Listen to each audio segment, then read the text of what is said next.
Welcome in former Notre Dame teammates and standouts Brady, Quinn, and Ryan Harris. Ryan joining us from the Fiesta Bowl in Arizona. He helped Brady stay upright in the pocket at Notre Dame.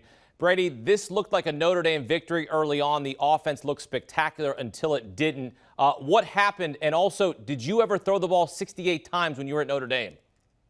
No, that's actually a Notre Dame record. I believe it was Terry Hanratty who held the record at 63 or 64 attempts before today, where Jack Combs just was a part of an aerial assault. And, that was really what we saw in the first half was Notre Dame was okay just throwing the football, not really trying to be two-dimensional, taking advantage of the open access to the outside, then making sure they took shots downfield and took advantage of the pressure that Oklahoma State was showing and trying to make some big plays off of that. And it was effective. The problem is Oklahoma State made more adjustments, played more zone, did pressure spots in the second half, and you saw a fumble, you saw an interception, and that's really what kind of turned the tide there. That and obviously Spencer Sanders, who was outstanding. You really can't take anything away from that young man. With the exception of one fumble, whether it was through the air or running the football, he really carried his team today.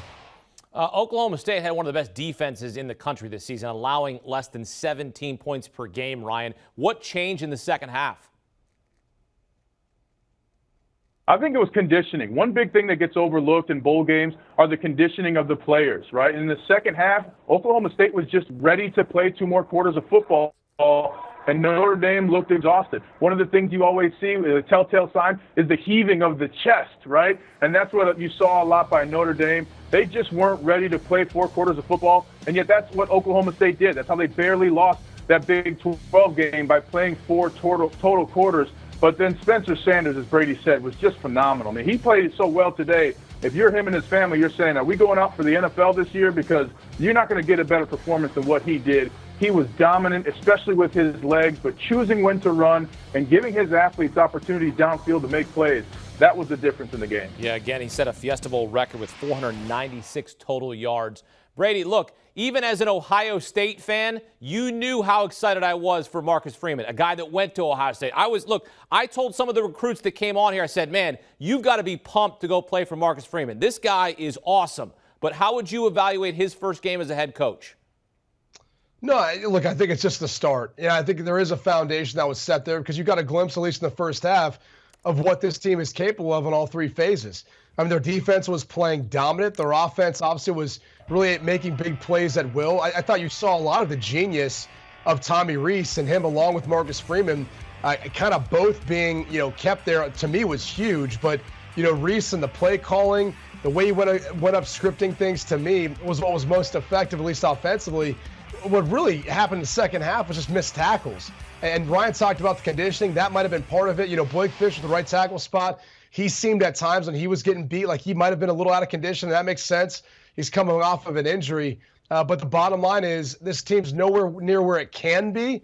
But I think you saw glimpses of what it will be and can be in the future with all this young talent. Obviously, Michael Mayer, the tight end, Chris Tyree at running back, the entire offensive line. I mean, Patterson at center could come back. We don't necessarily know, but that group looks really talented. And I think another year, especially considering what they may do at the O-line coaching position, they could be some maulers up there. So I really think there's a ton of upside here for Marcus Freeman and Notre Dame moving forward. They just have to continue to keep building off the foundation they've laid the past 4 or 5 years. Yeah, to that point, Notre Dame has the #1 recruiting class in 2023, according to the 24/7 Sports composite rankings, and their top 10 in 2022. Brady, as a Notre Dame alum, and you kind of hinted there, how excited are you for the future of this program under Freeman and Tommy Rees?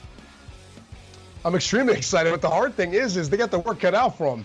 They open next season with Ohio State, and the irony to all this is you'll see Tommy Rees as an offensive coordinator taking on, again, Jim Knowles, who is going to leave one OSU to go to the other OSU, Ohio State, to be their defensive coordinator. So they're going to have a lot of time to make some adjustments, put in some different wrinkles, and we'll see how that game looks, obviously, for Jim Knowles with different personnel there at Ohio State.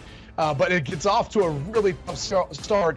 The schedule's not easy. It never is in Notre Dame. But I think that's one of the biggest challenges is depending on how that first game goes, how do you overcome that if you suffer a loss and rebound when you've got to play some good teams? We obviously don't know who's going to be ranked, but again, you don't see many group of 5 teams on their schedule typically, and you see quite the array of Power 5 teams that they're going to have to play.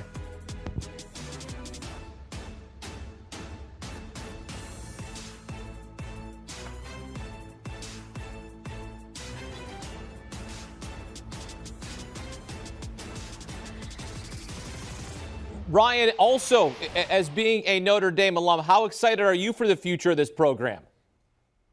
I'm incredibly excited. They have young offensive linemen that are going to be fantastic, give them opportunities to play because Notre Dame is O-line U. But also you got Michael Mayer, the best tight end prospect in the nation going in. He's going to be back next year. A young receiver, Lorenzo Styles. Tyler Buckner is a pro-style quarterback right now. He was a freshman. He even missed last year due to COVID and played in that COVID season in high school and played some games here in Notre Dame. You got Drew Pine on the bench. So talent's not an issue at Notre Dame. The question is, what did you learn from this game? How can you show up in big games? A phenomenal start, but every champion knows you have to be willing to play 4 quarters or more to go get what you want. And that little piece was missing today. And to me, that's the run game. You got to make sure that no matter who you have personnel-wise, you can run the football. Because when you throw it 68 times, you're giving a lot of time to your opponents to get back into the football game. And that's ultimately what happened here. So the future has to be coaches and players rising to another level to bring a championship, hopefully, to Notre Dame.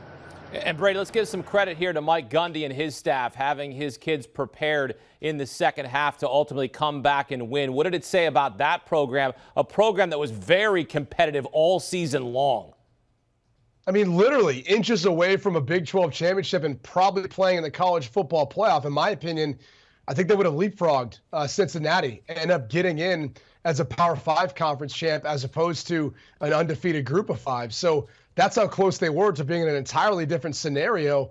And you heard Ryan kind of credit a minute ago. I mean, just the amount of effort this team really puts out. And I think also, Mike Gundy, who didn't panic, you win at halftime, they made their adjustments. They've been in some games like that before, and they were able to overcome it. You got to give them a ton of credit. And in particular, you can't say enough about Spencer Sanders and his efforts.